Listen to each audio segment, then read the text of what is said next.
코인과 주식으로 부자되기 월급쟁이 코주부. 네, 안녕하세요. 코인과 주식으로 부자되기 월급쟁이 코주부 팀입니다. 네, 오늘도 시장에 대한 이야기 지금 바로 함께 시작해 봐야 될 것 같은데요. 네, 오늘 시장 이야기 바로 시작해 보도록 하겠습니다. 네, 지금 시장에서 흔들리고 어려운 모습 속에서 힘들었던 분들도 있을 거고요. 앞으로 시장에 대한 대응 전략, 그리고 시장의 방향성이 궁금하신 분들이 있을 텐데요. 전혀 걱정하지 마십시오. 정말 곧 있으면 큰 게 오는데요. 왜 시장이, 왜 코인이 상승할 수밖에 없는지 그 내용 오늘 바로 시작해 보시죠. 일단 시황부터 함께 이야기해 보겠습니다. 네, 8월 21일 디지털 자산 시장 동향부터 체크해 봐야 될 것 같은데요. 먼저 비트코인입니다. 비트코인은 11만 3천 달러 선을 중심으로 현재 횡보하고 있습니다. 24시간 기준 0.34% 하락해서 11만 3,498달러에 거래가 됐고요. 주간 기준으로는 약 6.6% 하락했습니다. 현재 시가총액은 약 2조 2,596억 달러 보여주고 있습니다. 이더리움 함께 볼까요? 이더리움은 하루 기준 소폭 반등해서 4,268달러에 마감했는데요. 주간으로는 약 9.6% 하락했습니다. ETF 자금의 유출과 선물 시장 약세가 부담 요인으로 현재 꼽히고 있는데요. 같은 날 ETF 시장에서는 비트코인에서 3억 달러 이상, 이더리움에서는 2억 4천만 달러가 빠져나가면서 투자 심리를 현재 위축시키고 있습니다. 이 선물 시장에서도 약세가 함께 확인되었는데요. CME 비트코인 이 8월물은 0.6% 하락했고요. 이더리움은 8월물 역시 1% 넘게 떨어졌습니다.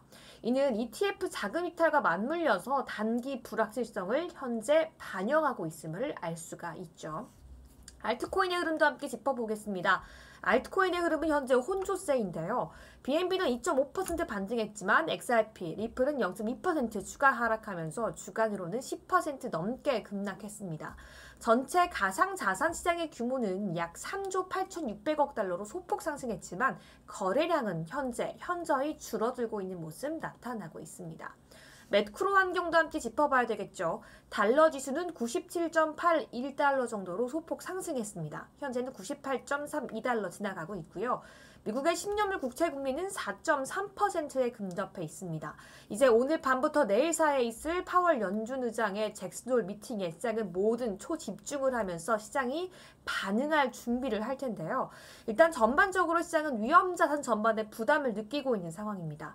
트럼프 대통령이 매파도 비둘기파도 아닌 관망하는 올빼미파를 보여줄 가능성이 높다라고 점쳐지고 있는 가운데 과연 오늘 파월은 어떤 말을 할지, 파월의 발언 직후 트럼프는 어떤 말을 할지, 그리고 시장이 어떻게 반응을 하게 될지 꼭 체크해 보셔야겠습니다. 마지막으로 투자 심리 지표 함께 보겠습니다. 공포와 탐욕 지수는 50, 즉 중립 상태를 유지하고 있는데요. 단기 방향성에 대한 뚜렷한 확신이 현재는 부족한 상황입니다. 그 누구도 시장의 금리 정책의 방향이 앞으로의 경기가 앞으로의 수급이 어떻게 이어질지 어떻게 흘러갈지 알지 못하는 상황이다 라고 할 수 있을 것 같은데요.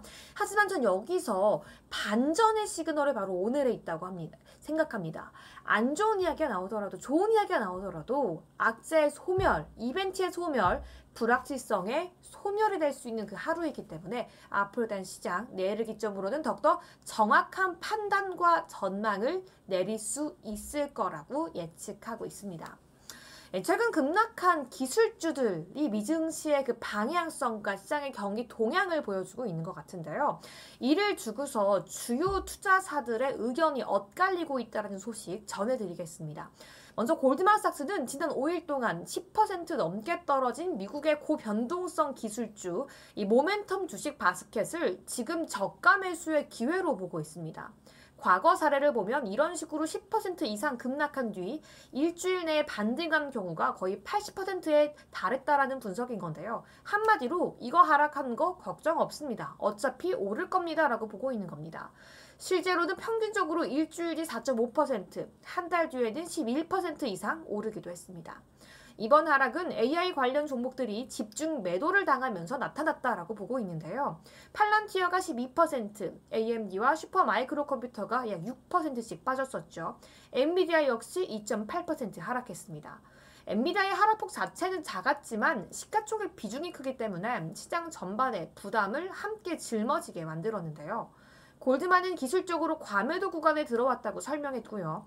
특히 200일 이동평균선 아래로 떨어지면서 반등 가능성이 커졌다고 보고 있습니다.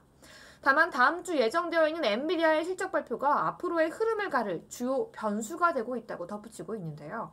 하지만 반론도 만만치가 않습니다.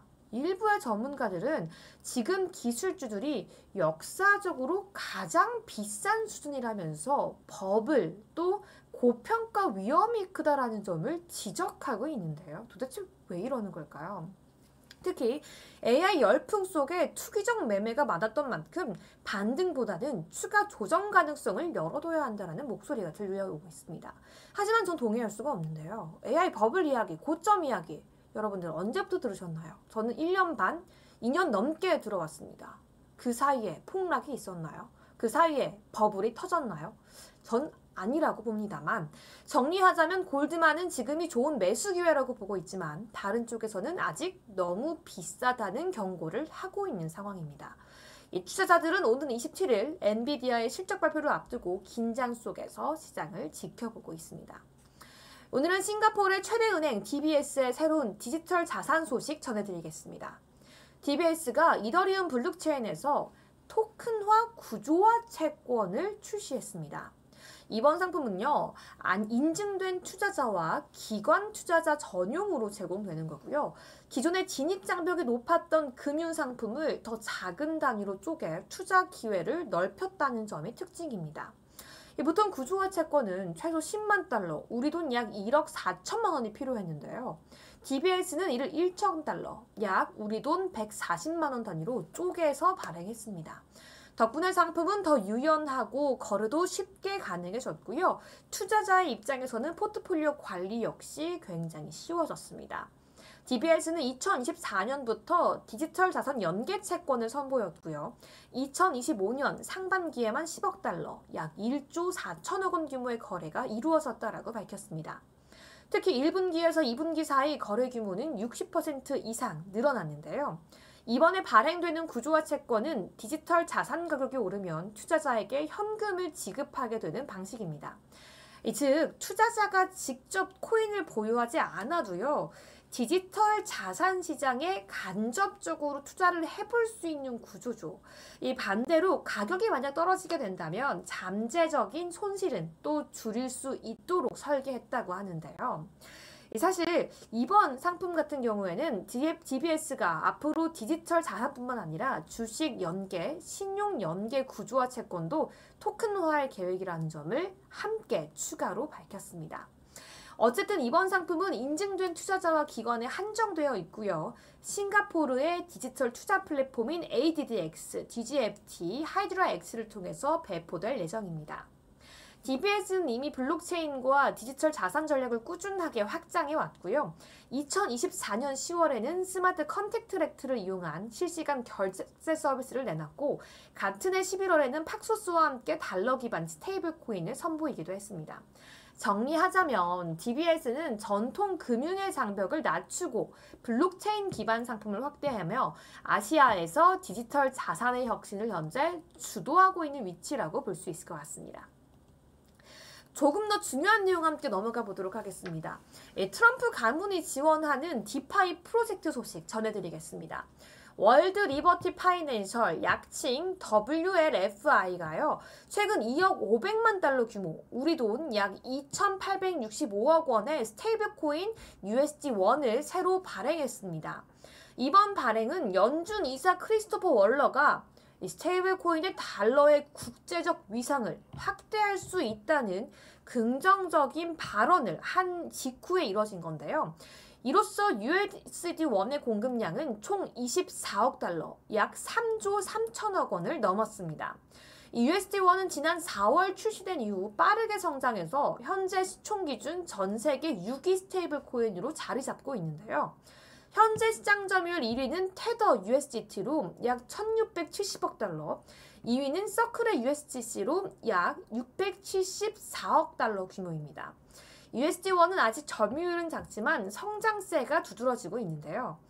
WLFLI의 금고 보유액도 사상 최고치를 기록했습니다.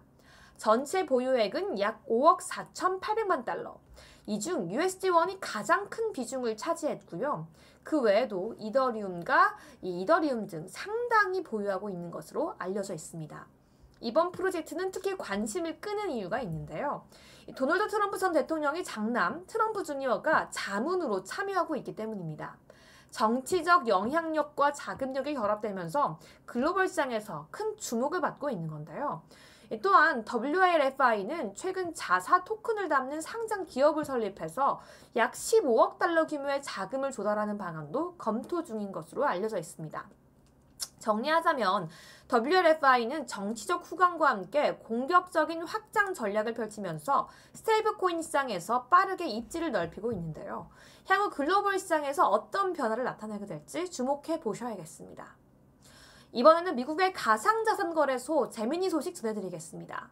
제미니는 몰타 금융감독청으로부터 마이카 라이선스를 취득했다고 밝혔는데요.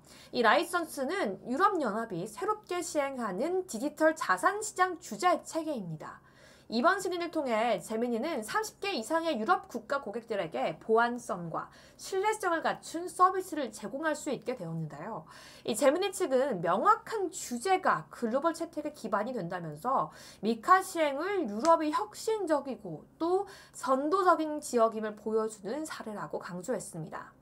이번 발표는 제미니가 최근 자사 보통주를 나스닥에 상장 신청한 직후 전해진 소식이라 더 주목받고 있는데요. 이미 지난 5월에는 유럽에서 파생 상품을 제공할 수 있는 MyFIDA2 라이선스도 취득했습니다. 이번 미카 라이선스까지 확보하면서 유럽 내 입지를 한층 강화한 모습인데요. 정리하면 제미니는 규제 준수를 기반으로 유럽 시장을 빠르게 확장하고 있고 동시에 나스닥 상장을 추진하면서 글로벌 금융시장으로의 진출에도 속도를 내고 있습니다. 또 중요한 내용 함께 짚어보도록 하겠습니다. 오늘은 에릭 트럼프의 발언으로 전 세계 가상자산 시장이 출렁였는데요. 에릭 트럼프는 미국 와이오밍에서 열린 블록체인 심포지엄 2025에서 어느 한 국가가 비밀리에 비트코인 20만 개를 매입했다고 주장했습니다. 현재 시제로 약 220억 달러, 우리 돈으로는 30조 원이 넘는 규모인데요. 하지만 실제로 이런 거래가 있었는지는 아직까지는 확인되지는 않았습니다. 블록체인 기록을 추적하는 온체인 플랫폼에서도 그만큼 큰 거래는 발견되지 않았고 전문가들은 사실이라면 비트코인 가격이 즉시 크게 움직였을 것이라고 주장하고 있는데요. 참고로 미국 정부는 현재 약 19만 8천 개의 비트코인을 보유하고 있는데 이는 최근 매입이 아니라 범죄 자산을 압류해서 확보한 물량입니다. 그렇기 때문에 이번에 말한 국가가 미국일 가능성은 매우 낮습니다. 온라인에서도 다양한 추측이 나오고 있는데요. 일부는 신흥국이 외환 보유액을 확보하려고 비트코인을 샀을 수도 있다고 보고 또 다른 일부는 선진국이 실험적으로 비트코인을 시험하는 게 아니냐는 관측도 내놓고 있습니다. 에릭 트럼프는 또 비트코인이 금이나 부동산보다 접근성이 높고 글로벌 유동성이 크다고 강조했는데요. 그래서 자신도 디지털 자산 관련 활동에 많은 시간을 쓰고 있다고 밝혔습니다.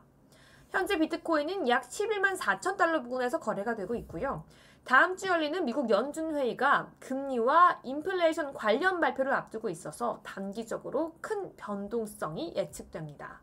이번 발언이 사실인지 여부는 확인되지 않았지만 국가 차원에서 비트코인을 매입했던 이야기는 시장에 큰 파장을 불러일으키고 있습니다. 또 수익 생태계 1위 DX 모멘텀 파이낸스 소식을 전해드리겠습니다. 이 모멘텀은 최근 한국 커뮤니티와의 AMA에서 향후 계획을 공개했는데요. 핵심은 두 가지입니다. 첫째, 3개월 안에 토큰 발행 이벤트를 목표로 한다는 점. 둘째, 취지 전까지 TVL, 즉 총 예치 자산을 2배에서 3배까지 늘리겠다는 것입니다.